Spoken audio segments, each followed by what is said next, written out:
Good evening and welcome to this Committee of the Whole meeting for Smith Falls Town Council. Today is Monday, March 22nd, although tonight it feels more like June 22nd. So knock on wood, those weather conditions continue for the rest of the week. Good evening and welcome to I am Committee of the Whole meeting, and I will be chairing tonight. Town Council. I see that we have all members of council in attendance with us, and I will ask CAO Morris to do a roll call for staff. Yes, thank you, Madam Chair. We have many staff with us, starting with Chief Cheeseborough. Jennifer Miller's here. Of course, Nadine Bennett, our Deputy Clerk. Carrie Costello is with us. Jason Barlow, Carl Grenke, Janet Koziel, Troy Dunlop, and Art Manhire. Thank you, CAO Morris. I see we have a lengthy agenda tonight, so we're going to try and run this like clockwork. I'll call first and foremost for amendments to the agenda tonight. Seeing none, I'll call for disclosure of monetary interests. None. If that changes when we get to an item, please identify it. Number 3, delegations. We have none scheduled for tonight. We also have no adoption of minutes. CAO and directors reports. I understand we have 3 directors reports tonight. So we'll start with Chief Cheeseborough, please. Thank you, Madam Chair. I'm going to give you an overview of the last 2 meetings we've had. We had one on the 16th, pending the potential changing of the green zone, yellow zone into orange, and then our follow-up meeting today as a result of the announcement last week. At our first meeting last week, there were 76 active cases, 1 in hospital. As of today, there's 139 active cases, 1 in hospital and 1 in ICU. The total for last week was 1,003 cases, and we're currently sitting at 1,061 cases currently. As a result of moving into the red zone, the daycare operations have been affected due to the short notice, but will hopefully be rectified by tomorrow. We reviewed the red zone regulations with a change for restaurants. The previous limits that were put out by the province have since been changed. They are now permitting 50% capacity of the restaurant up to a maximum of 50 patrons at any one time. We discussed enforcement, and we're waiting clarification on the capacity limits for businesses. Bylaw has been trained on the COVID enforcement should they be required. The health unit has indicated there are a lot of positive cases. These cases have been linked to legal gatherings, curling clubs, and other social locations. There has been some spillover into Smith Falls, which continues to manifest itself, and we can certainly see that by the numbers. With Easter and March break pending, gatherings continue to be a huge concern. Local vaccine distribution is scaling down due to staffing shortages. And on that note, as we'd indicated in last week's information session we provided to council, that the ice has been removed or will be removed to permit the vaccination clinic to be moved down to the lower level on the first floor. We're quite hopeful that the number of vaccines will be made available, and we'll be able to extend that the time frames for people to get in and get vaccinated. So the logistics on that are still being worked out at this time. The local health unit has been recruiting staff. We're preparing to expand the plans this week. The current session for vaccinations is being run every other day, which includes weekends. And this is currently meeting the ministry requirements. We reviewed our internal processes and reminded staff that single passengers of the vehicles is still in place. And we discussed the staffing impacts during the isolation requirements, provides some limitations on productivity. Virtual meetings will continue across the board. That will be reviewed in late June. And then we reviewed the communications process. As of last week, there seemed to be a little misunderstanding and miscommunication between a variety of agencies. So the recommendation today by myself to the control group was that all communication from external agencies will be processed through a single point of contact, which is myself and/or Nadine Bennett. That way we'll be able to put it out to the control group and make decisions on any communications going in either direction.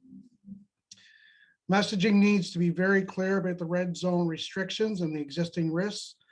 The pharmacy has requested the use of tables and chairs if we had some available.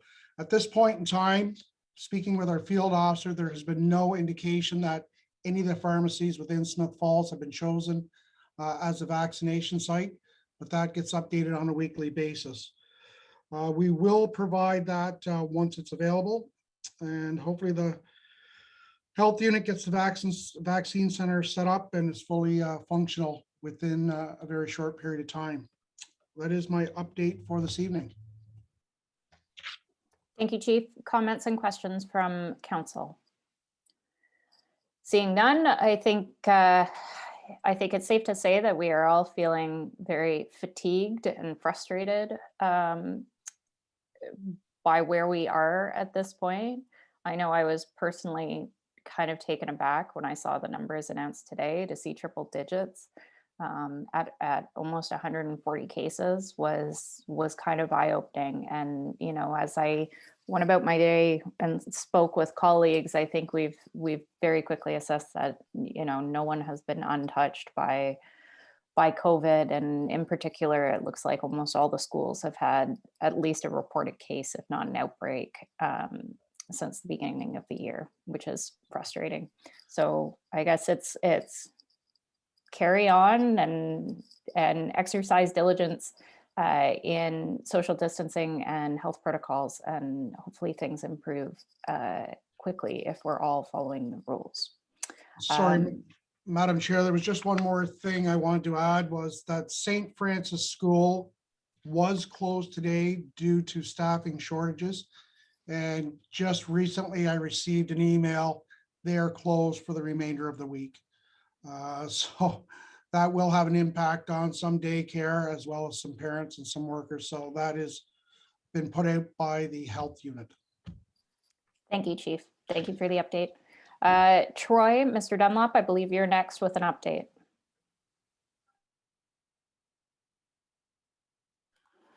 Thank you, Madam Chair. 4 updates for Committee of the Whole tonight. Our first is on tenders. Many of you are aware we had some significant tenders close on March 4th. We've been spending a bit of time on those low bid reviews over the last couple of weeks.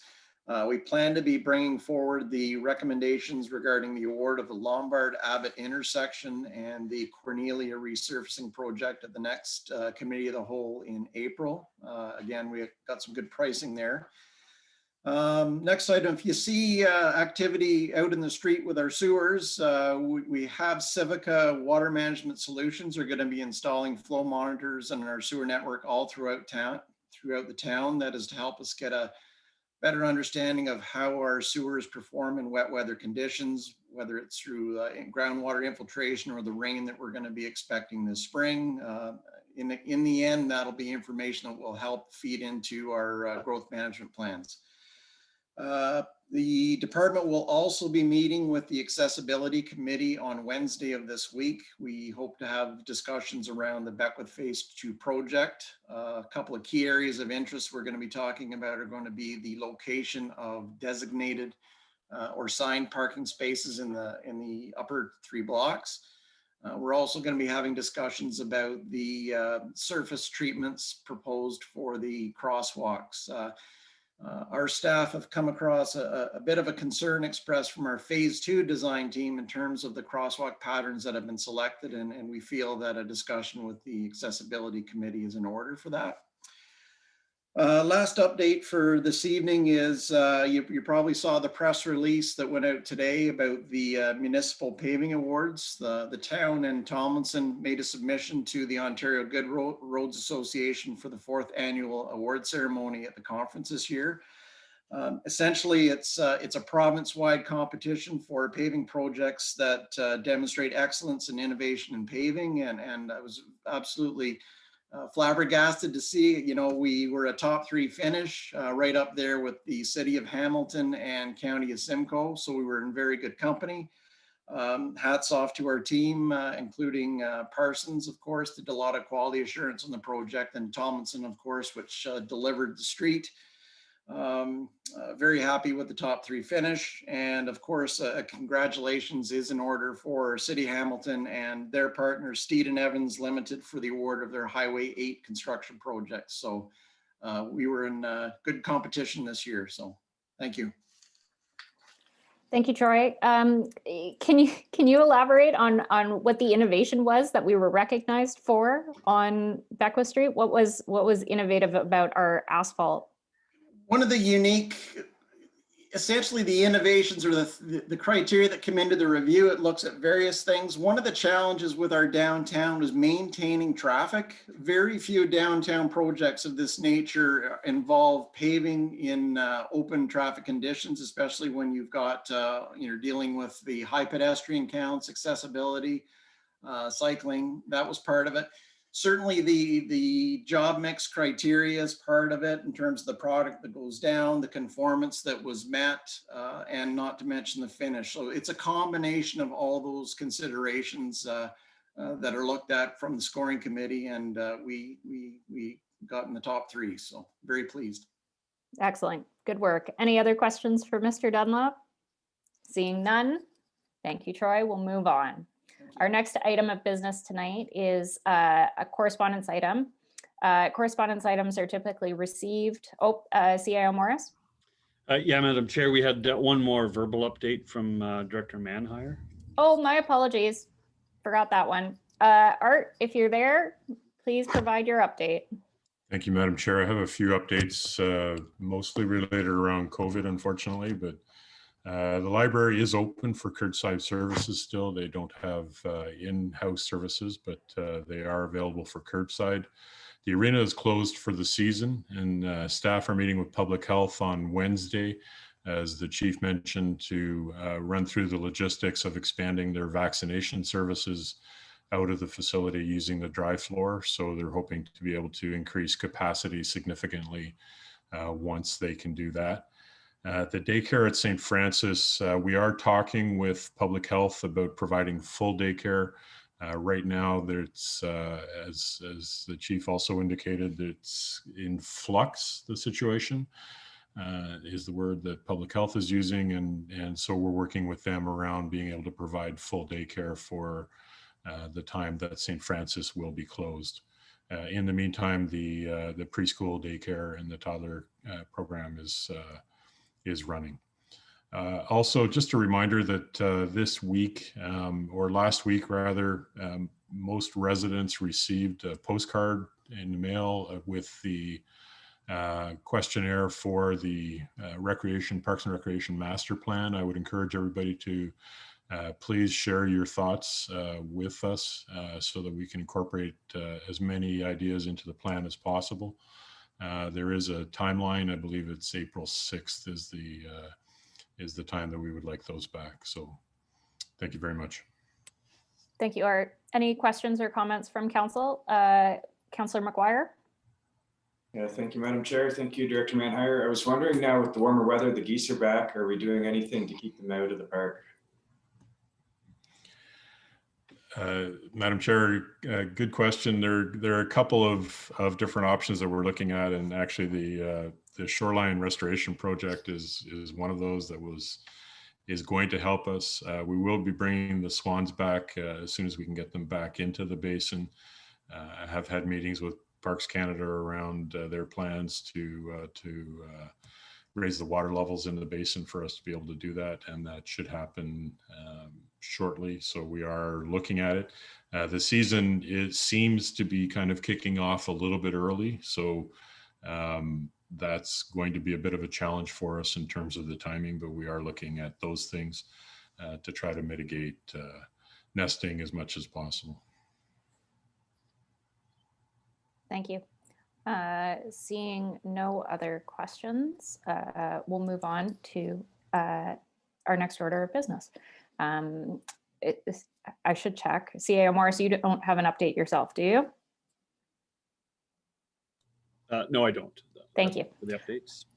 Okay, so item 6 is correspondence. We have received one correspondence from the Township of South Frontenac. The township has passed a motion that reads that council inform the Premier of Ontario and the Ontario Legislature that the conduct of Lanark Frontenac Kingston MPP Randy Hillier is in no way condoned or supported by the Council of the Township of South Frontenac, and that this resolution be forwarded to all other municipalities within the riding. There is no direct action item coming out of the correspondence. However, I will call for requests to move this to priority items if council wishes. Mayor Pankow? Yeah, I'd like to have this moved as a priority item on tonight's agenda. Perfect, thank you. So this will become item 8.8 on the agenda. Thank you. Thank you. We have no in-camera issues tonight, so we will move into priority issues. Item 8.1 is council and committee meeting format with Clerk Costello. Thank you, Madam Chair. As promised back in January, the last time council considered this, it was promised that we'd bring back a report in late March for your consideration. And following Chief Cheeseborough's director's report, I think we can all guess that the recommendation at this time is to keep going with the virtual meeting format, and that council reconsider this option in late June at the late June Committee of the Whole meeting. Thank you, Carrie. Any questions or comments? Thumbs up all around. Thank you, Carrie. Easy peasy. And I should say, I seem to have lost Wendy off my screen. Hold on one second. Wendy, any questions or comments? Now that I can see you? No, ma'am. Thank you. Apologies, I'm trying to do a split screen thing and it's not going well. Item number 8.2 on the agenda is water and wastewater financial plan update with Treasurer Koziel. Thank you, Madam Chair. Excuse me. As council is aware, the town of Smith Falls currently holds a municipal drinking water license and drinking water works permit that is valid until July 15th of this year. As part of the license and permit renewal process, the municipality must submit an application for renewal to the Ministry of Environment, Conservation and Parks. This was completed on January 8th with the understanding that the required financial plan would come forward and be submitted shortly thereafter. As council will recall, our consultant that was working on this study provided the draft results to committee on February 22nd. To summarize, the analysis forecasts annual rate increases, water at 5.5% and wastewater at 3.5%. In addition to that, to carry out the substantial capital programs, debt financing has been forecasted at 7.3 for water and 650,000 for wastewater. This study also assumes tax base will continue to support these, although reliance on taxes is being reduced. Currently, wastewater is about 94,000 and water and distribution about 568,000. At the end of this plan, water will be about 492, still relying on taxes, and wastewater will have become self-sustaining. So to that end, I'm here this evening to obtain council's approval to meet the regulatory requirements. But it is important to note that the financial plans and rate studies provide a forecast only, and the water and the wastewater budgets will be presented annually to council, and the actual rates will be determined at that time. So if council concurs, the resolution will come forward on April the 6th for the approval of these plans. Thank you, Janet. My recollection of the last time we debated and discussed this was that it was a good news story, particularly because it showed a reduced annual increase from the last financial report that we received. Are there any questions or comments from council? Councillor Brennan. Yeah, I'll support this. And I just wanted, so the people watching in, we're not passing a 5.5 water and a 3.5% wastewater increase tonight. We're sending this plan into the province to comply with their regulations, and any increases that come about, will be discussed and passed at a budget time. But this is a regulatory requirement that we're fulfilling, I think. Thank you, Councillor Brennan. Councillor McKenna. Yes, Madam Chair, and through you, Councillor Brennan is correct. Technically, all of that is true, but the intention of spending the money on this review, on doing the work, and is to find a sustainable way to cover our costs for water treatment and wastewater. So it's more than just a technical briefing we've got to tick off the box and send in.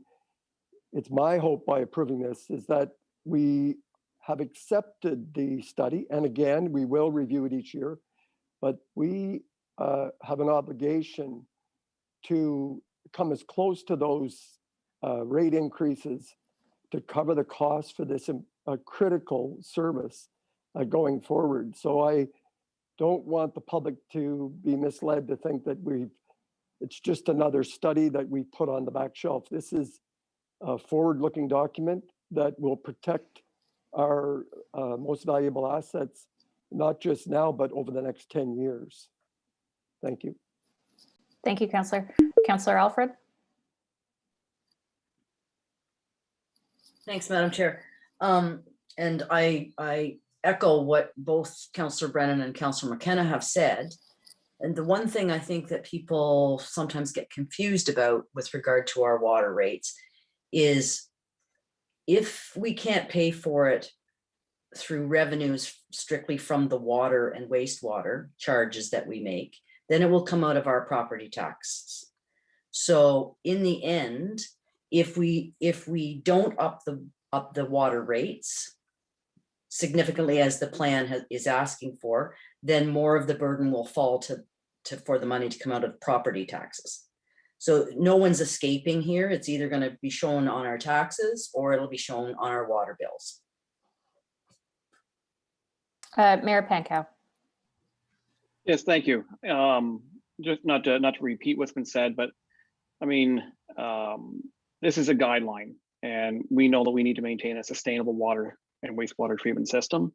As Councillor Alford indicated, we're spending about $640,000 a year, I think, closer to $700,000 a year of tax revenue to support the water rates. Now, I don't think anybody here would be excited about increasing water rates by an average 4.5% per year going forward, but we also have a responsibility to ensure that we provide a sustainable system for future councils and the municipality and all of our residents and customers in the future. So the key thing, I guess, is there's a lot of variables that go into this. Obviously, growth is a factor, inflation is a factor, the cost of producing and treating water and wastewater, the cost of utilities is also a major factor. So a lot of things will impact future rates, but we have a fundamental responsibility to ensure that we do provide a sustainable system. And of course, we know that we're also looking towards provincial federal grants when it comes to major capital projects like the water tower. That will have an impact on the cost of financing for a project like that. So a lot of things will come into play, and as Councillor Brennan indicated, we will be determining the water and wastewater rates at budget time every year. But this is a very important document, and it's something that we need to ensure we provide that sustainable water system, like wastewater system, for all of our residents going forward. Thank you, Mayor Pankow. Any other comments or questions from council? Councillor McKenna. It's a thank you, Madam Chair. Question for CEO Morris. The report itself talks about ensuring that council revisit this in, let's say, 3 years because it's a lookout over 10 years, and we know things will change. What processes or systems are in place at the town to ensure that, because this council, it would be a new council, and maybe some of the staff will have moved on, I don't know, but what systems are in place that will bring this back in front of council in 3 years, and so that matters like agreements or long-term agreements, it's easy to, we're always dealing with the pressure of today, but what have you got in place that will bring this back to a future council? Is there a big whiteboard somewhere with to-do lists on it, CEO Morris? Through the chair, yeah, great question. So there are a number of flags, I suppose, that keep this at the forefront, and certainly not the least of which is the work we're doing with unaccounted for water and so water treatment and distribution and wastewater collection is sort of front burner, and I expect it'll stay there for a while until we until you reach a comfort level that we're operating the system as efficiently as we can. Having said that, the other trigger, of course, is when the license comes up for renewal. This is something we have to, this is a precursor for the license renewal. So there's a legislative mandate to make sure we keep it updated. But, you know, as we progress and learn more about our assets and refine our asset management plan, we're going to get better at predicting with more precision what those costs are going to be. We're also going to have more information about funding sources. So for instance, in any financial plan such as this one, the consultants typically do not consider provincial or federal funding unless the funding has been secured. So we don't consider a future program. We don't even consider funding if we've applied but not received the funding. So for the most part, this plan is absent senior government funding. So that changes and evolves all the time. So that's another trigger. If we were to get funding, we would relook at this plan through the lens of having more financial support. So I would answer your question in many ways. We don't have a big whiteboard, but we have lots of other measures that we tick off to make sure that this remains current, and most importantly, that it's valid in order to keep our water license. Thank you, CAO Morris. I saw Councillor McGuire's hand followed by Councillor Alfred. Thanks, Madam Chair. And on Councillor McKenna's point, I think there was a few issues that came up through our discussion on this. The one that's coming to mind is the bulk rate discount. I'm wondering what's the timeline that we can expect to see those issues back at council? If I may, through the chair, yeah. So we're going to bring that back likely later this spring for a discussion, but it's on our bring forward list. Thank you. Councillor Alfred? Just a comment, Madam Chair. I was a little intimidated when I started to read the Hempson documents, all 92 pages of it, but I did want to compliment them because I found it understandable. It was clear. It was complete, and I actually think that the work that they did was will stand us in good stead for years to come in terms of as a planning document. So we read a lot of reports. This one stuck out to me as being very clear and concise. Thank you. CAO Morris, a response? Well, not a response, but perhaps to augment the comments from Councillor Alfred. So you may recall that Hempson is also doing the DC background study. So we have been engaging with them quite intensely over the last couple of weeks. We've seen a draft of it, so we're preparing for it to come forward in April to Committee of the Whole. And the reason I'm bringing this up is that a lot of the forecasts that went into the water the water plan go into the DC study as well. So they were very complementary studies, and we're quite delighted with the technical and financial expertise that Hempson has brought to the table. So we look forward to bringing the DC study forward with equally valid capital forecasts in it. Thank you. Thank you, CAO Morris. Seeing no further questions, this, as Janet said, will come forward not tonight, but at the next meeting of Town Council. So moving on, item 8.3 on our agenda tonight is the 2020 Drinking Water System Summary Report presented by Jason Barlow. This is probably the most important report that we receive all year. So Jason, if you'd like to provide a summary of the report, that would be helpful. Thank you. Good evening, and thank you, Chairperson Dwyer, members of council. Tonight I bring forward report 2021-021, which is our 2020 Drinking Water Summary Report. This report is required through OREG 170 through the province Schedule 22 that council receive this report prior to March 31st every year, and that it also contain the following information being information on the Safe Drinking Water Act, the regulations, and our approvals, which is our licensing and permit to operate.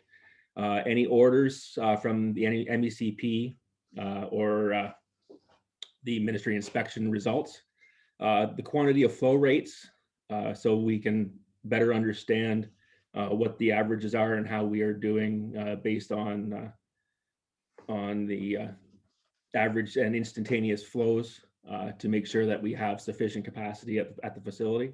And also a comparison of those flows with the municipal drinking water license. As well, in our report, we have added, last year was the first year we added the service sustainability review performance measures. So with that, just a couple of the items, we see a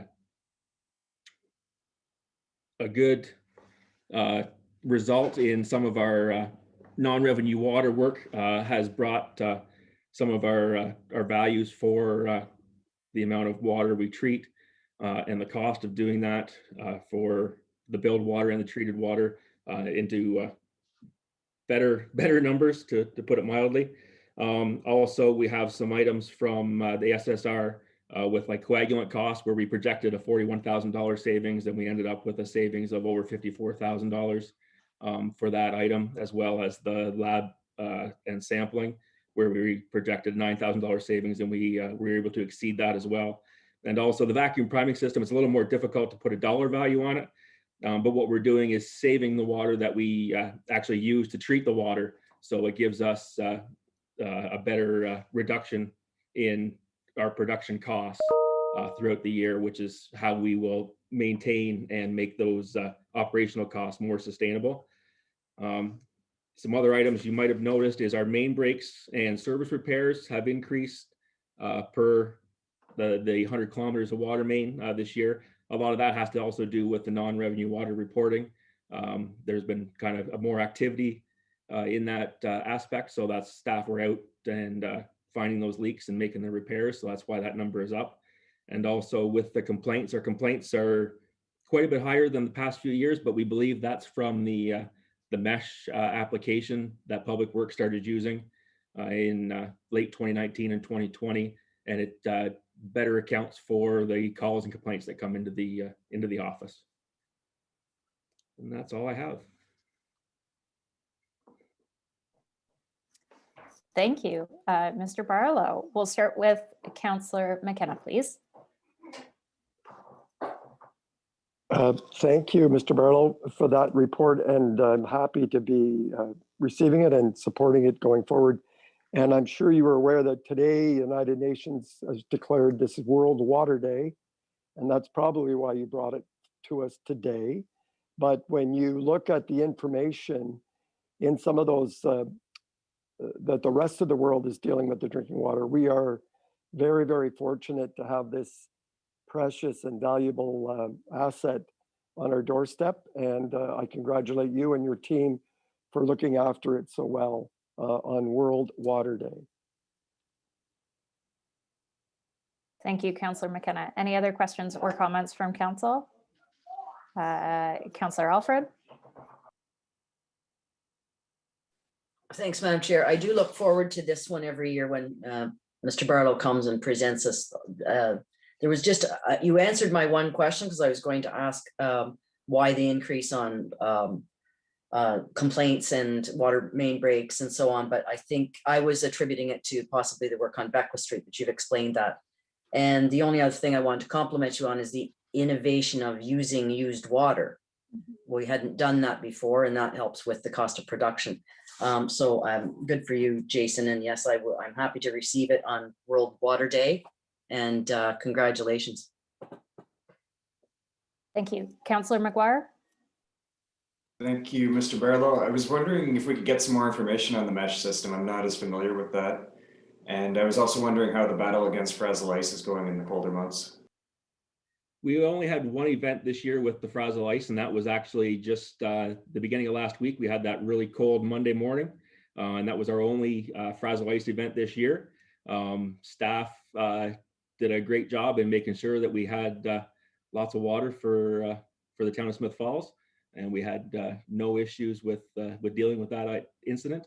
With mesh, I'm sure I'll talk with Director Dunlop, but we can probably provide more information on that system and how that it's utilized in the town.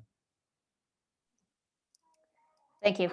Any last call for questions or comments? Seeing none, thank you, Mr. Barlow. You have the special honor of being one of 2 reports that are being fast-tracked through to a special meeting of council tonight. Again, no doubt because of World Water Day. So we look forward to adopting and accepting your report at the meeting immediately following committee of the whole. So thank you. Next on our agenda is the award of contract for a supply of bulk course winter salt report. Very exciting stuff. I believe Troy is on standby. Hi, Troy.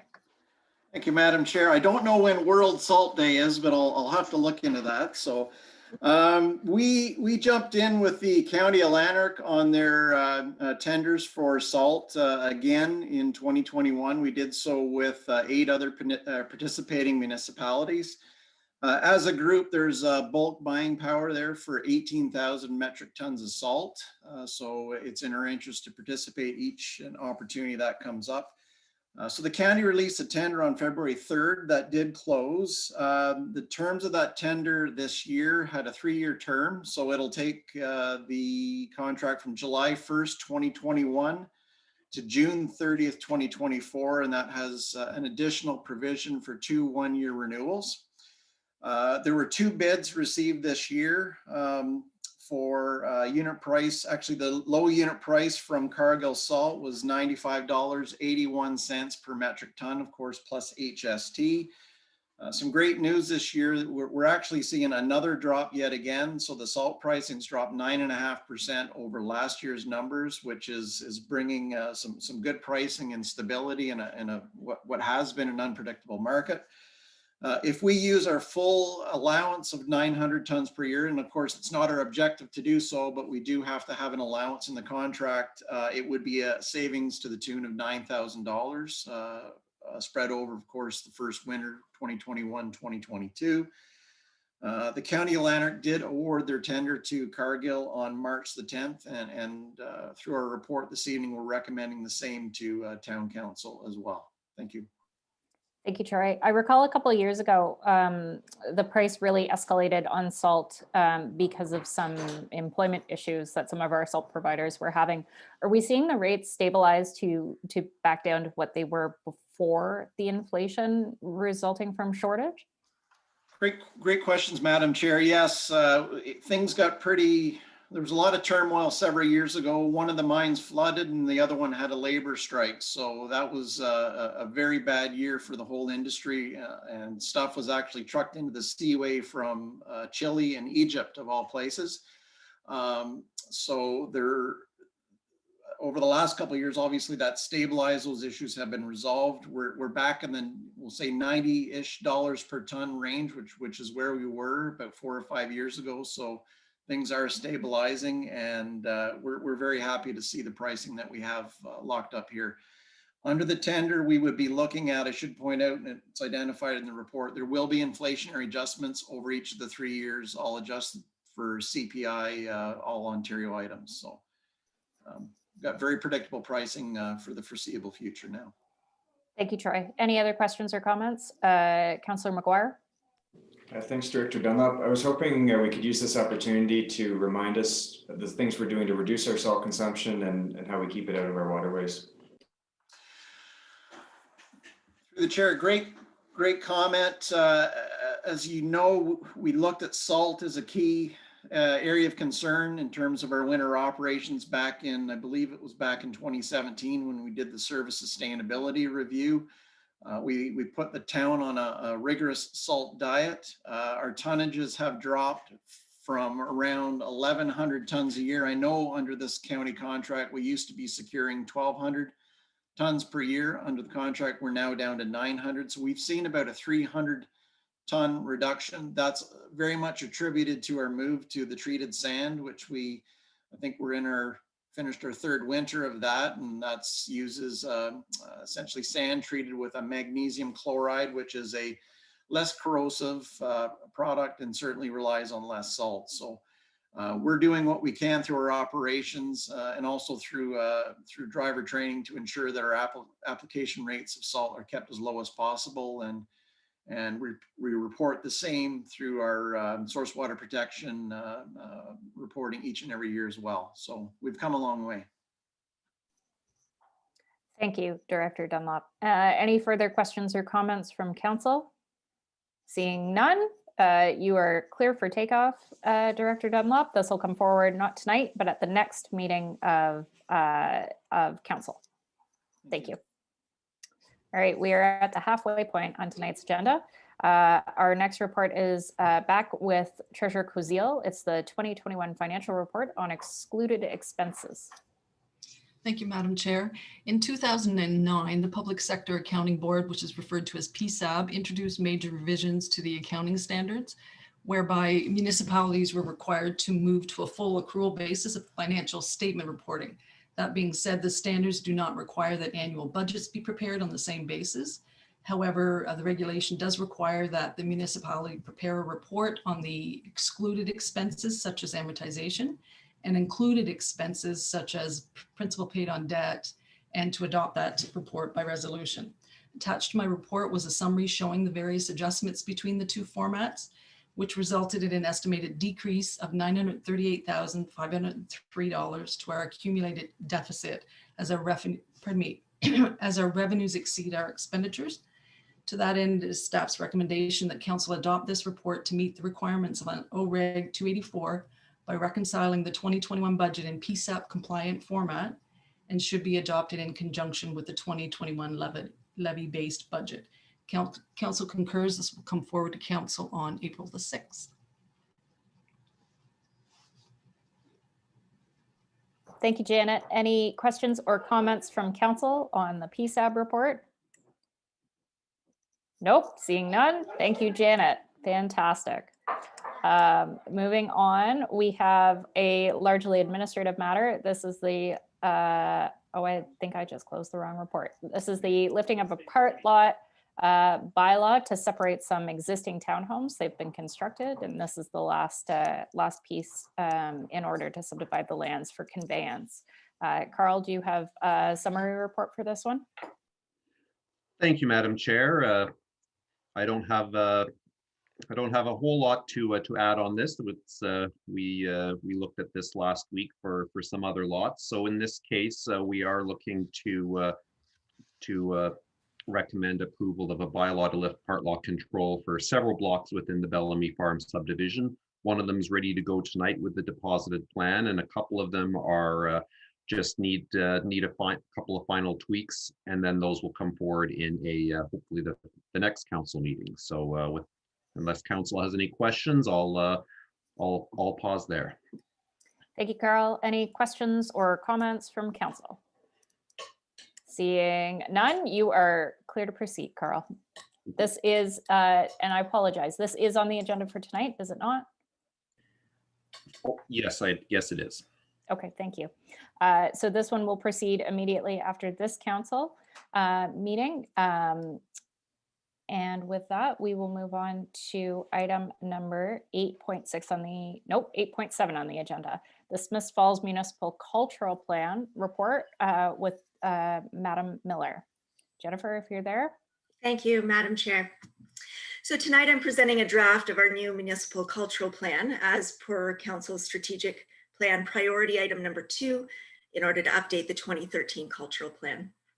By integrating this plan into our municipal planning, we'll leverage the community's cultural resources, contribute to our community's quality of life, encourage and attract newcomers and cultural tourism, all while growing the local economy. And our existing plan expired in 2018. This updated plan will review and honor the original version, while also connecting with the current landscape within the arts and cultural community based on interviews, surveys, and research. And the findings formulate strategies for the town to adopt and implement from this year through to 2025. Overall, more than 50 interviews and surveys were completed with individuals and groups to help garner insight and feedback on the existing plan and to gather visions for the future. So the new plan is based on 5 key strategies: cultivate connection and build community pride, ignite inclusivity, support our local creative sector, honor our heritage and learn from our past, and optimize existing landscape and spaces. So it's staff's recommendation this evening that council endorse the draft Smiths Falls Municipal Cultural Plan for 2021 to 2025. Thank you. Thank you. Councillor McGuire. Thanks, Madam Chair, and thanks a lot for this, Jennifer. I think there's so much going on with COVID right now. You guys are winning awards, and then stuff like this is still getting done in the back burner. So it's impressive to get this tonight.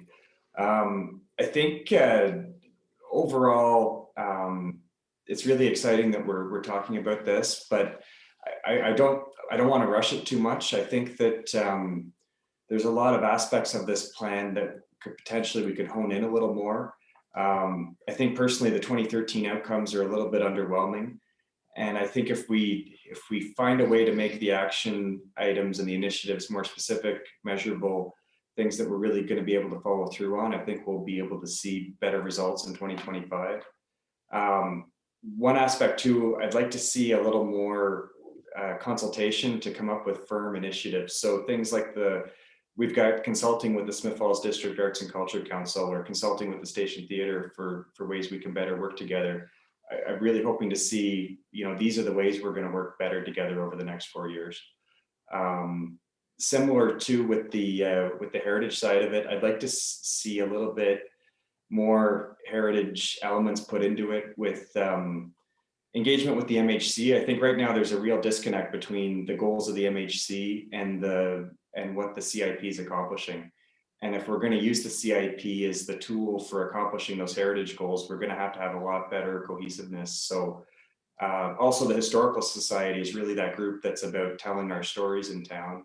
I'd like to see them integrated a little bit into this. I think aspects like the cycle tourism strategy and the trails are really good, but I'd really like to see how arts and culture are going to be a part of those projects. I think just saying we're going to do them is great for the Parks Master Plan, but how are these parks aspects going to be the true leisure and recreation that we were talking about a couple of weeks ago?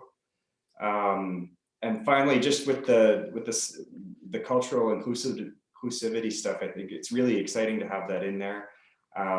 Really exciting to have a whole section on Indigenous projects. I'd really like to see something where we can celebrate those different communities in our town, and bringing them out. Like the Anti-Racism Task Force and all of that stuff is really, I think, good to get this baseline out, but also to have those opportunities to celebrate all these amazing cultures that call Smith Falls home in the public sphere. So those, anyway, that's my comments. I'm interested to hear what council says. Thank you. Thank you. Jennifer, do you have any comments or follow-up to Councillor McGuire's points? I've made notes. Thank you, Councillor McGuire. If you have specific suggestions, would certainly welcome those in terms of detailed action items you'd like to see fleshed out. Anything further than what you've added. Thank you, Jennifer. Any further comments or questions from council? We'll start with Councillor Allen. Yes, thank you, Jennifer. I don't disagree with what Councillor McGuire has said in some regards, but I think this is a long time coming in this format. I've been sitting with the Arts and Culture Council Board for a number of years, since it's starting with Bob Cheatham many years ago. And I think that this is the first time that that group has felt like they've been listened to, and that they're going to really have a say in what's going on culturally and in an artistic fashion in our downtowns.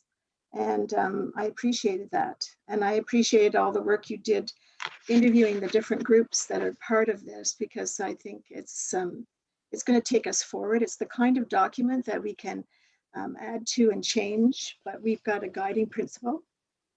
And I love that its main guiding principle is that we're a friendly, wonderful place to live. And that comes across in all of what you've said. And the people that I've chatted with that have been part of your interviewing process are really appreciative of being listened to. And I think the pictures in it and the ideas in it are going to be, they're going to really make a big difference in our town. And I'm not disagreeing with Councillor McGuire. I think we need to have specific objectives and follow them through, but we also have to have a document that guides our big ideas and what we want to have as a result. And I think it's a great document, so I'm happy to endorse it tonight. Thank you. I'll move to Councillor Alfred, and then I'll actually call on our 2 student councillors to weigh in on this one. Not to put you on the spot. Here's your 3-minute warning. I'll try not to speak for more than 3 minutes, so you can be thinking about it, Sarah and Carter. Yeah, so I agree with both councillors, Allen and McGuire. I do think we need to put a little finer point on the things that we're going to do. One of the things that caught my eye was making communications a full-time job. And I think if there's one lesson that we've learned in the past 2 years is that we need to get better at communicating a lot of things, not just events or cultural good news things. And one of them I could refer to would be our own website. I have been frustrated by our website constantly in trying to find things and the links between that it's been updated on a regular basis.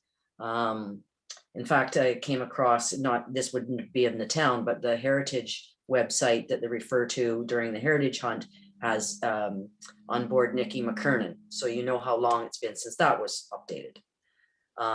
She has 2 children now. So it's that kind of thing that I find frustrating. And I know our residents have voiced their frustration with our own website and its user friendliness.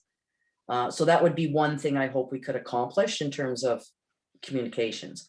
I do think economic growth, and I think both Manager Miller and I have heard this recently, that economic growth is no longer about lower taxes and less regulations. It's about community building. Why do people live here? Why will they move here?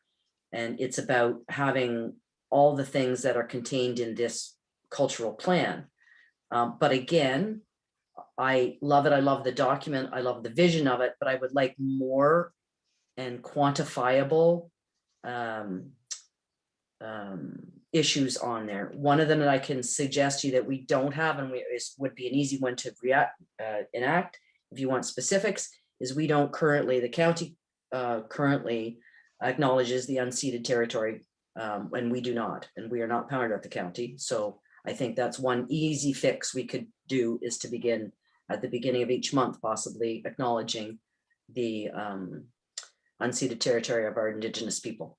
I have many other ideas which I'll take offline and talk to Jennifer about, but the thing that brings people here and the thing that will continue to attract them, both as visitors and to live here, is there has to be things to do and there has to be experiences to be had. A vibrant community is made up of a lot of different things, but one of them is the events. People often bemoan that Settlers Days is gone. You can look forward to Old Home Week's only 4 years away, and I'm sure that will be on your list, Jennifer, because it's due in 2025 and it takes about 3 or 4 years to organize. So yeah, I can endorse this tonight, but I would like to see something more quantifiable.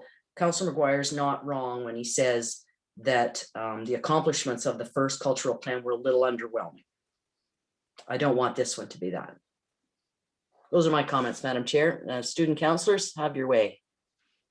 Thank you, Councillor Alfred. Perhaps we'll start with Sarah, because your video is on. Thank you.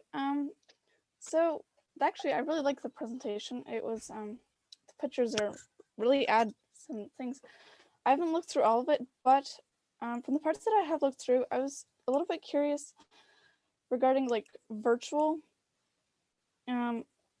like promotions or events or ways to improve the community virtually.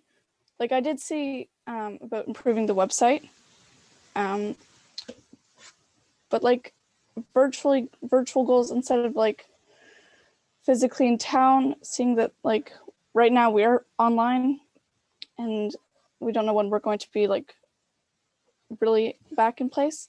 So what I was wondering is, are there like also virtual goals? Like, are there going to be like events like virtually?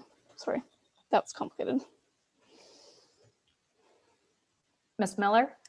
Thank you, Councillor Lagarde. So that's a really good point. I think maybe I'm secretly hoping that we can put these virtual events behind us in the near future.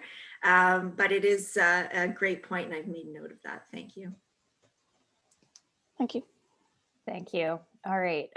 Carter, are you with us? Can you guys hear me? I can hear you, yes. Okay, sir, my video hasn't been working for a few weeks, but I like Sarah's idea of the virtual events because we don't know how much longer the COVID will be going for. And I think that it'd be nice to see the community get involved in the times we're in a different way than a possible COVID outbreak in Smith Falls. Thank you, Carter. Jennifer, do you have follow-up to that?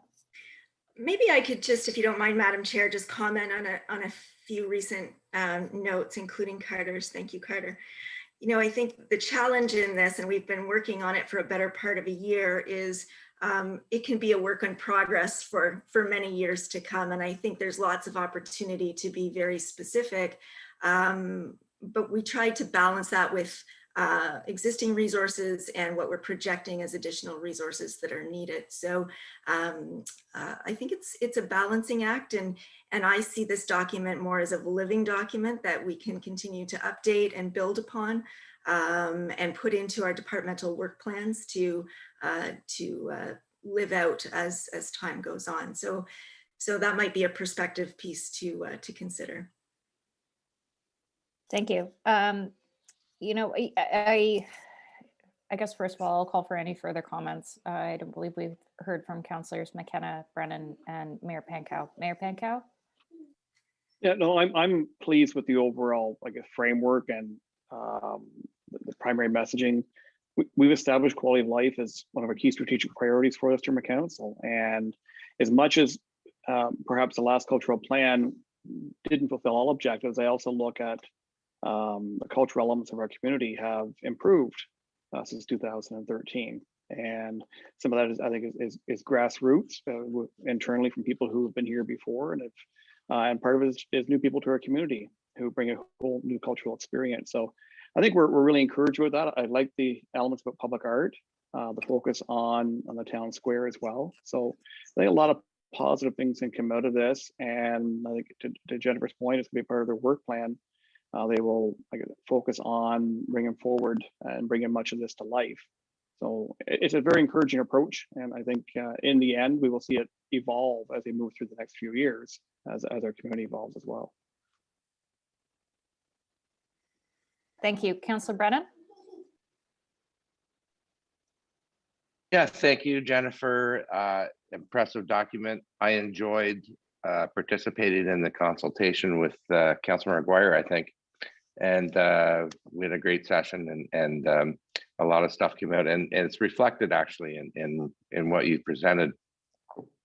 You know, the communications position, I guess, if we adopt this, that's going to be in the budget for next year. Is that right? And yes, then, we put it in the budget for you to review next year. Yeah, and just being me, the public art is a great idea. And now the suggestion in there was 1% of the budget for public art. So that would be equivalent to what the community donations are right now. So we'd have to talk about that. I certainly support public art, but we'll have to talk about that sort of number at the time. But other than that, I certainly support this and going forward. And I like the comment that, you know, it's a living document, and things are gonna evolve. And I believe that there's a lot of people that have come to town that are going to contribute to our cultural existence. So I have no problem supporting this.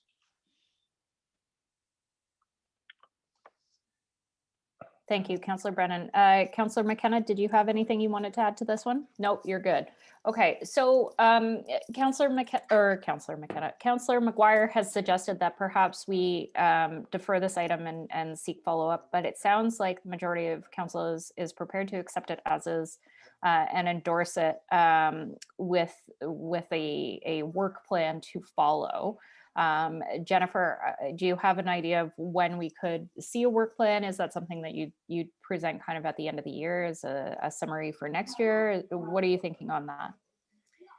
So Madam Chair, I think that's a good suggestion, and I think we could build the work plan in by the end of the year when we review the economic development and tourism work plan in general. So maybe that's an opportunity to kill two birds with one stone in that way. Perfect. I saw Councillor McGuire's hand shoot up there. Do you have closing remarks, Chris? Yeah, one question, well, two questions, I guess. First is, have any of the groups that were consulted in the development of the draft been shown the draft and hadn't a chance to give comments since it's been written? And I'm wondering, with the communications position, to me, as Councillor Alfred said, we've got a big communications opportunity in town. And it's a lot more than arts and culture. Like it's, to me, web development is going to be a really important part of this position. Social media is critical. So to kind of slip it in with this, I'm worried that it's not going to get the whole job done. So, and it's a job that spans all departments. So I'd like to get more information on that before I'm comfortable supporting it, or if would be better to take it off this and bring it back as a separate discussion. That'd be another thing I'd put out there. Jennifer? Thank you, Madam Chair. So on the communications role, that would, as I mentioned to Councillor Brennan, could come forward in budget discussions. And I agree with you, that is a fully fleshed out position that is currently a part-time contract role. So I think that's, in my mind, probably a good opportunity to speak to that. And yes, we did take a rough draft back to a couple of contributing partners, including the Arts and Culture Council, and got a second round of feedback from them. So I think it is the sort of document that people are very passionate about, and we could continue with the implementing feedback for a long time to come. So I do think that this is something we could review again in a year's time and make sure that this is a living document that keeps evolving as we move forward.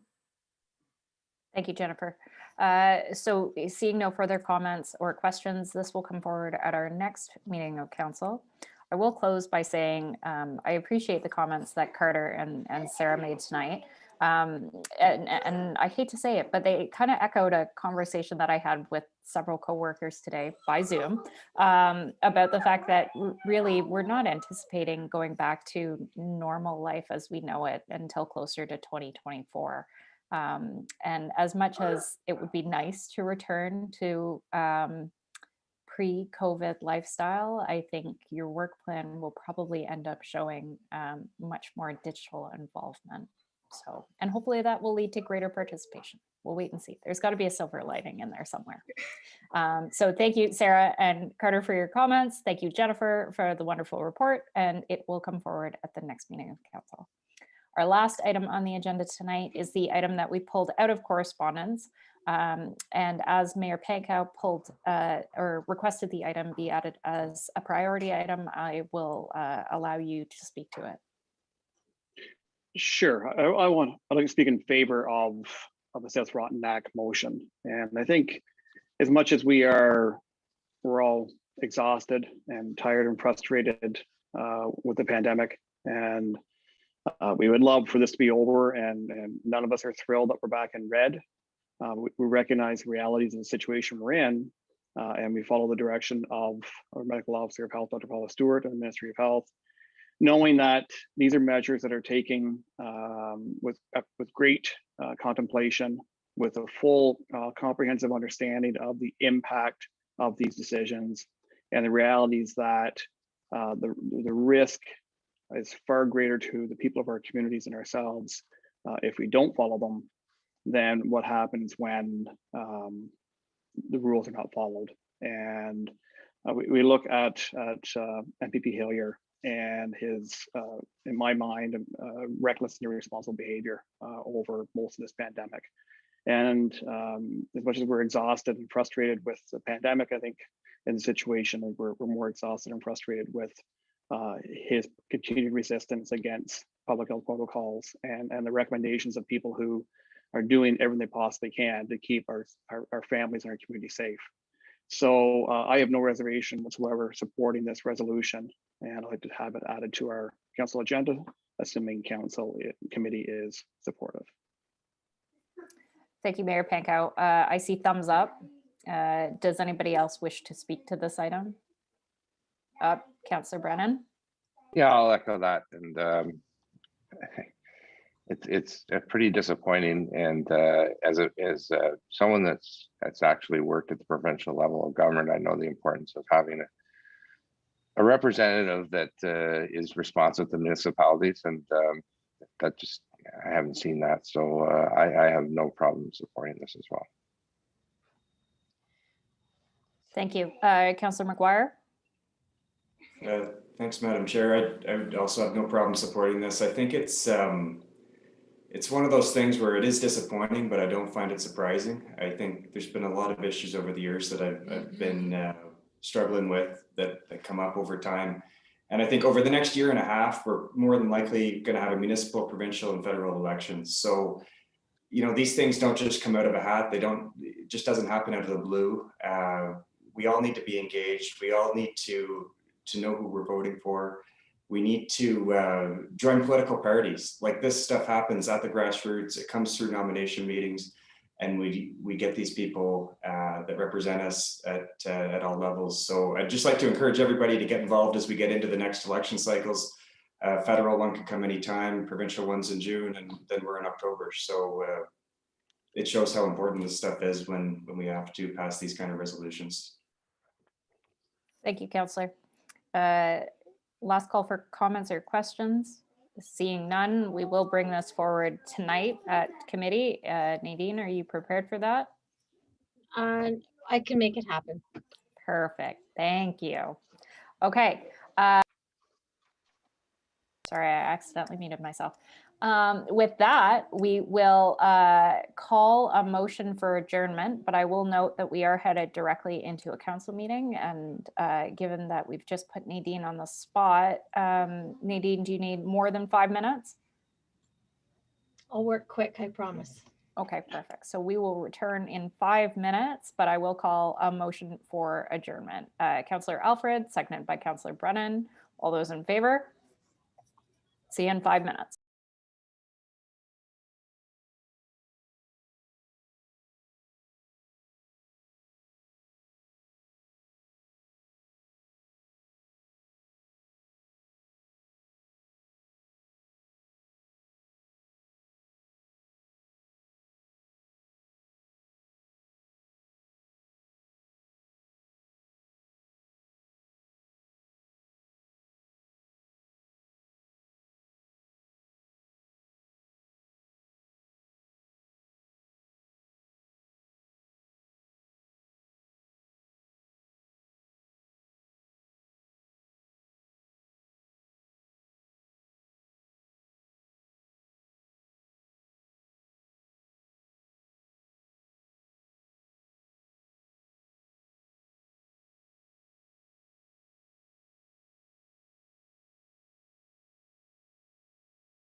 Welcome back, everyone, to this special meeting of Smith Falls Town Council for Monday, March 22nd.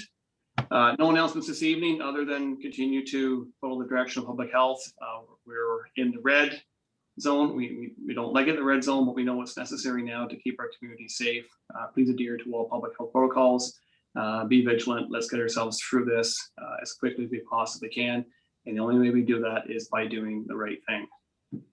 I'll ask for disclosure of monetary interest. Here, see none. We have no delegations tonight. We have no adoption of minutes. Reports, Councillor Brennan.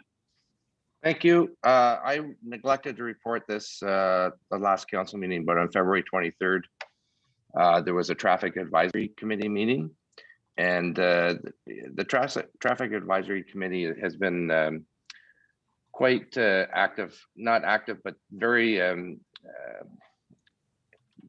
providing a great input to our staff about things that are happening. There were complaints about Rideau Avenue, about truck schools going through there, and there was complaints, and the staff followed up. And since then, there's been an 80% reduction in transport trucks going down Rideau Avenue. They just called them and resolved the problem. The speed reader on Cornelia Street was discussed, and it continues to slow traffic down.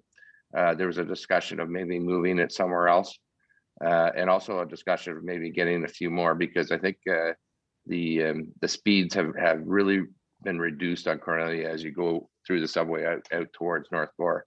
And so we're going to look at that and maybe come to council, maybe ask for to get a couple more of those, because they are effective. And also we are also talking about the active transportation plan.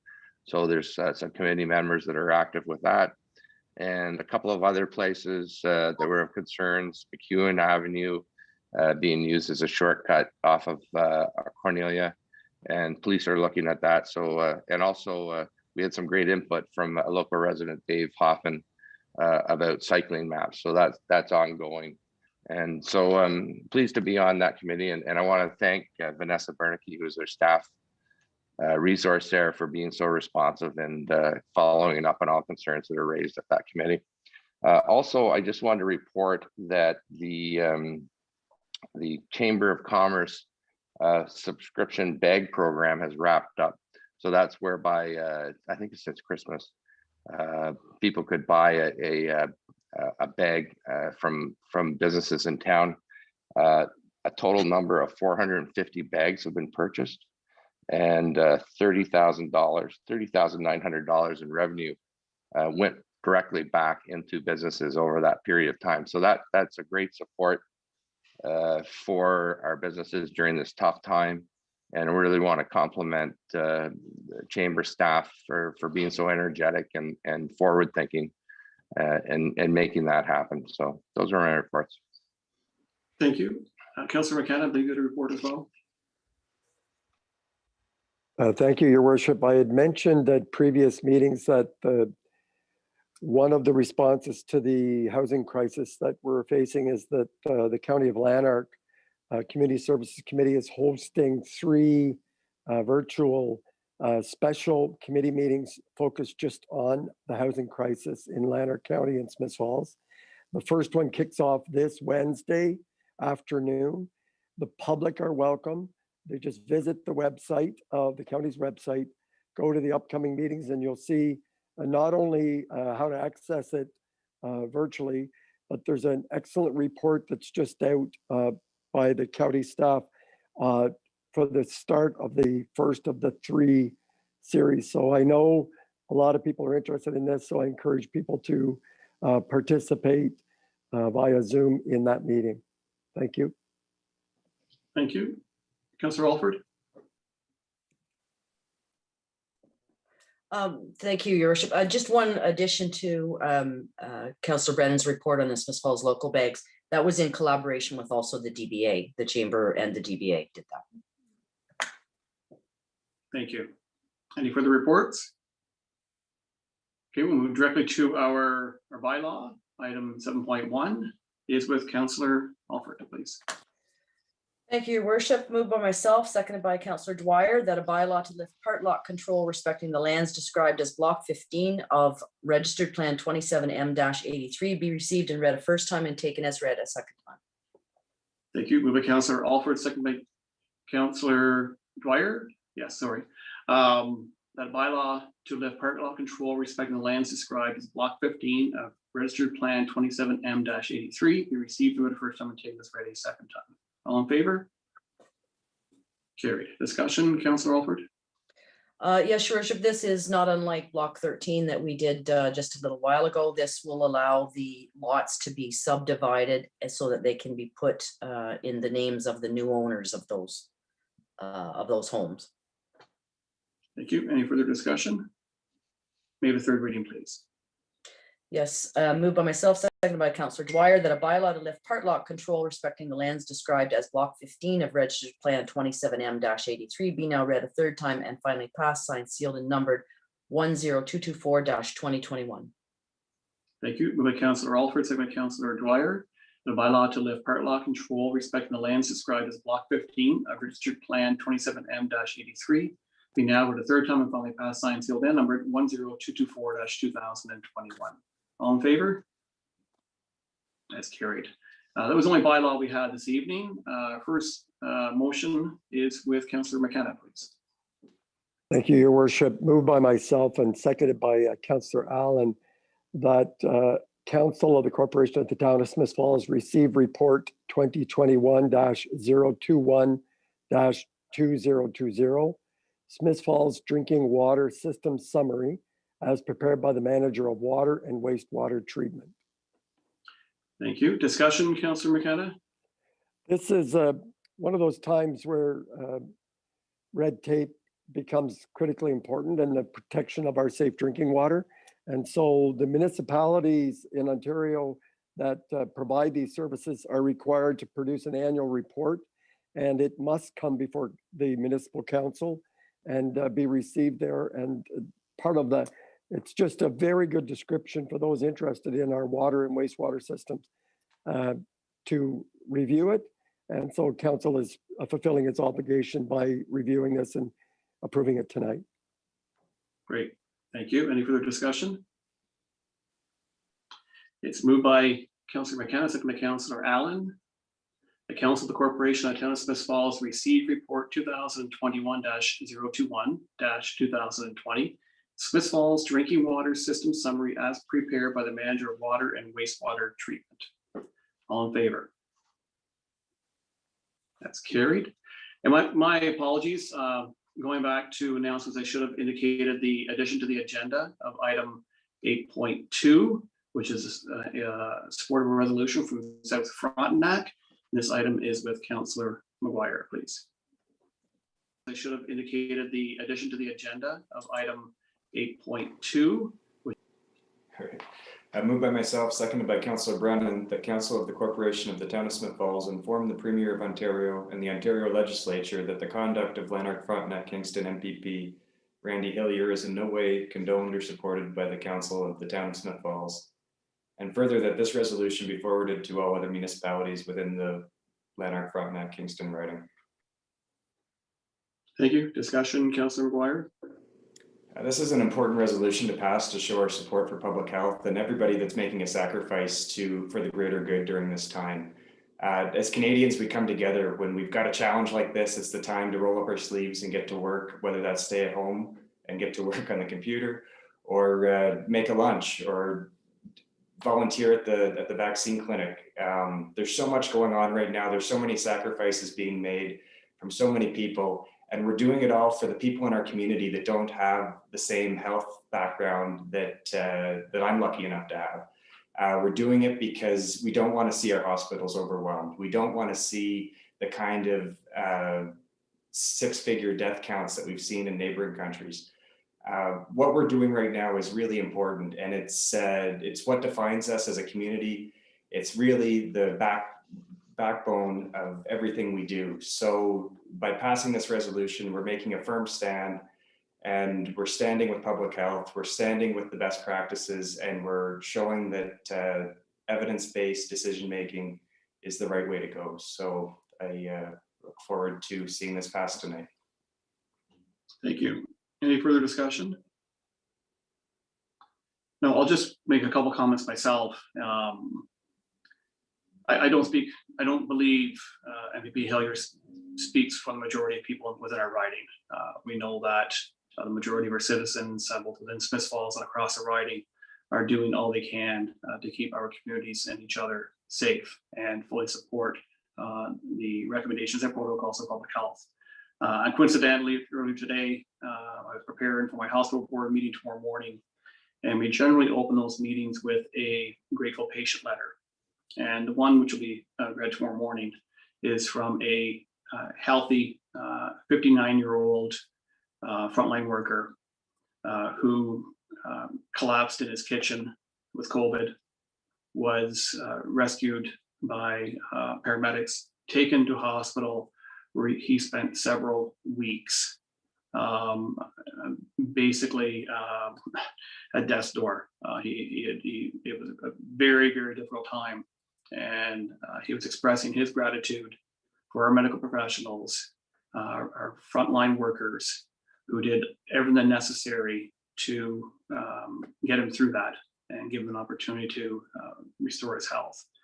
And we don't often hear those stories. And until recently, we felt we were doing quite well locally. And of course, over the last couple of weeks, we've seen the numbers rise. I think probably everybody on council likely knows someone today who is facing a health challenge today as a result of this pandemic. And this is nothing we ever, I think, planned for, anticipated in our lifetime, but it's something because it's on our doorstep, it is a part of our community. We have to do all we can to keep our community safe. And I think we're all greatly disappointed with our MPP's actions. And we need to do all we can to speak against that and speak for public health and everything they are doing to keep us safe. So I'll read the question. The Council of the Corporation, moved by Councilor McGuire, second by Councilor Brennan. The Council of the Corporation of the Town of Smiths Falls informed the Premier of Ontario and the Ontario Legislature that the conduct of Lanark Frontenac Kingston and MPP Randy Hillier is in no way condoned or supported by the Council of the Town of Smiths Falls. And further, that this resolution be forwarded to all the other municipalities within the Lanark, Frontenac, and Kingston riding. All in favor? And that's carried unanimously. Thank you. Inquiries or announcements? Nothing. Oh, Councilor Brennan. Well, we don't have a questioner tonight, but I have a question, which I have no answer for. So the assignment would be to find the answer for me, maybe for next meeting. And the question is this: who is Old Sly? He's the guy in the beer can. Okay. All right. I've tried to find it. I just can't find him. So. Okay. There, we can all work on that. For Who's next Old week. Sly? Thank you. Okay, who's got a motion for adjournment? I do. Councilor Brennan? Yep. Moved by myself, seconded by Councilor Allen, that this council adjourn its proceedings at 6:28 p.m. and stand so adjourned until the next duly called meeting of council. Thank you. Moved by Councilor Brennan, seconded by Councilor Allen. This council adjourns proceedings at 6:28 p.m. and stands so adjourned to the next duly called meeting of council. All in favor? Councilor Dwyer, we met your deadline. Yeah, just. Have a good night, everyone.